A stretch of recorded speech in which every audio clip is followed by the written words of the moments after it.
Argentina keeps winning. That's not really in question anymore. But behind the results, something else is building, and it has almost nothing to do with the scoreline. Right now, European lawmakers are demanding an investigation into FIFA itself. Dozens of members of the European Parliament have signed on to a letter questioning whether outside political pressure shaped decisions inside the tournament.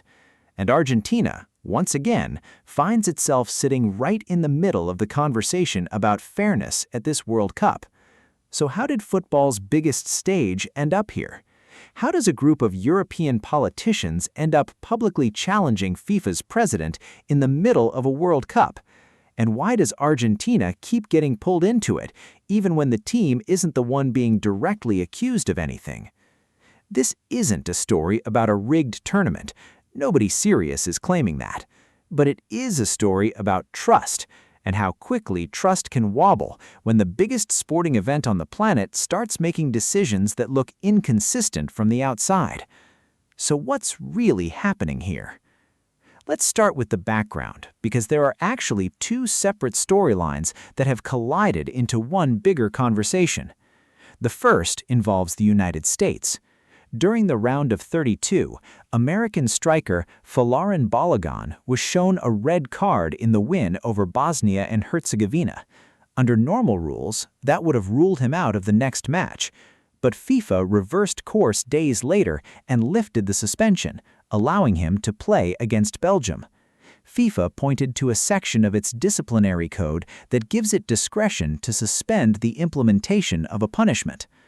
What made this different from a normal appeal was the reporting that followed. According to multiple outlets, the President of the United States contacted FIFA President Gianni Infantino directly to ask for a review of the decision. Infantino has confirmed the conversation took place, but says he did not personally influence the outcome, and that the case moved through FIFA's independent judicial process. That explanation hasn't satisfied everyone.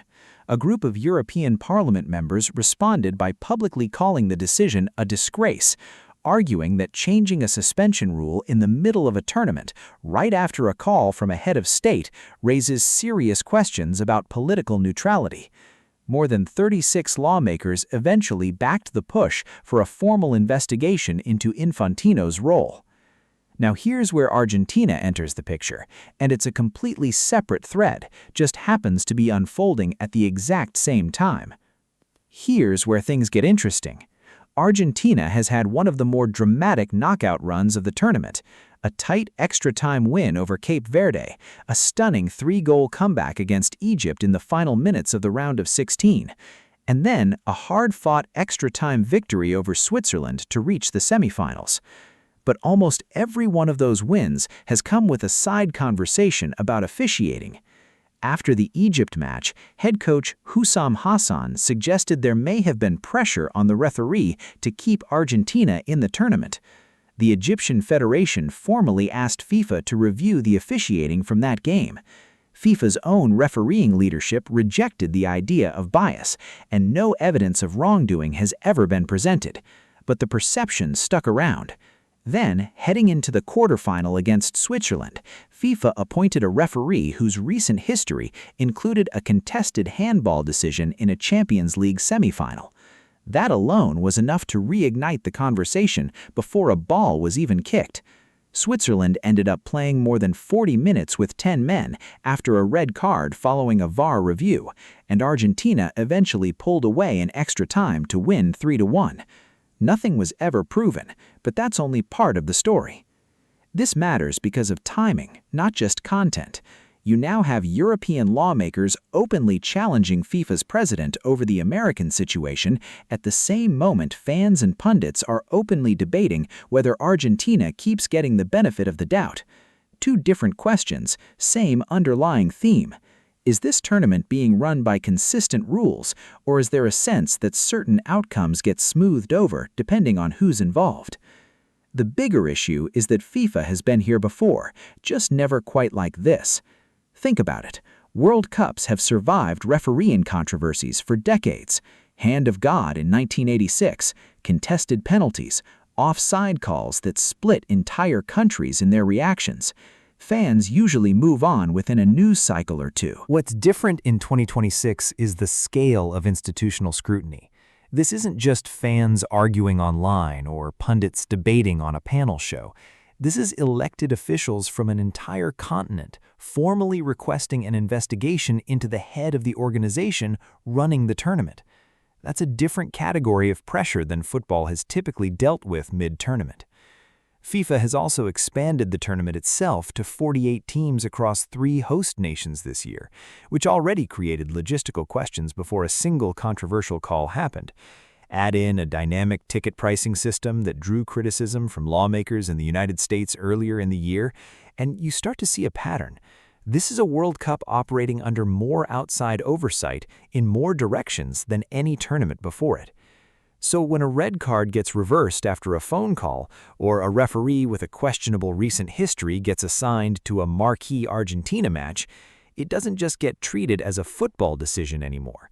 It gets treated as evidence in a much larger argument about whether FIFA can manage a tournament this size without outside influence bending decisions. Now let's talk about what this actually feels like if you're a player or a fan sitting in the stands. For players, none of this is a small distraction. Balogun missed real minutes in what turned out to be the final USMNT run of the tournament, since the US was eliminated shortly after. For Switzerland, playing most of a knockout match a man down against the defending champions is the difference between a shot at the semifinals and going home. These aren't abstract debates for the athletes involved. Every one of these decisions changes what actually happens on the field. For fans, the experience is more complicated. Most people traveling to Kansas City or Atlanta this month aren't thinking about parliamentary letters. They're thinking about the atmosphere, the stadium, the chance to watch Messi play deep into what may be his final World Cup run. Argentina brought thousands of supporters to Kansas City for the Switzerland match, and by most accounts, the atmosphere was exactly what you'd want from a World Cup quarterfinal. But the officiating conversation follows fans home. It shows up in comment sections, in group chats, in the way people talk about a result the next morning. Would this affect your excitement for FIFA 2026? For a lot of people, probably not enough to stop watching. But it chips away at something. It makes big moments feel like they need an asterisk before anyone fully celebrates them. So where does this go from here? The most likely outcome, based on how FIFA has handled outside pressure before, is that the organization stays quiet in public, lets its disciplinary and refereeing bodies point to existing rules, and rides out the news cycle until the football itself takes over the conversation again. Argentina now moves on to face England in the semi-final, and if that match delivers a clean, competitive result, a lot of this controversy may simply fade next to the bigger story of who reaches the final. The more complicated outcome is that the European Parliament's request for an investigation actually gains traction. If enough national football associations get pulled into backing it, FIFA could face real pressure to explain its decision-making publicly, not just defend it in a press conference. That would be a bigger institutional story than anything happening on the pitch right now. Which country do you think benefits most if this scrutiny keeps building? Some would argue it pushes FIFA toward more transparency going forward. Others would say it mostly just adds noise to a tournament that, results aside, has otherwise delivered some genuinely great football. Either way, nothing here is settled yet. FIFA hasn't announced any formal response to the investigation calls, and Argentina's path to the final is still very much alive. What do you think is really going on? Is this a fair conversation about accountability, or is it getting blown out of proportion around results that ultimately came down to good football?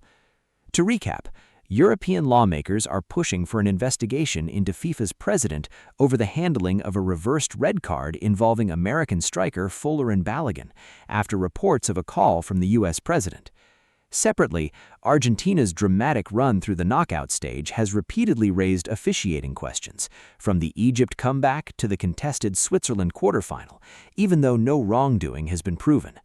Together, these two threads have created a moment where FIFA's credibility is being questioned louder than it has been in years, right in the middle of what's still, on the field, one of the most entertaining World Cups in recent memory.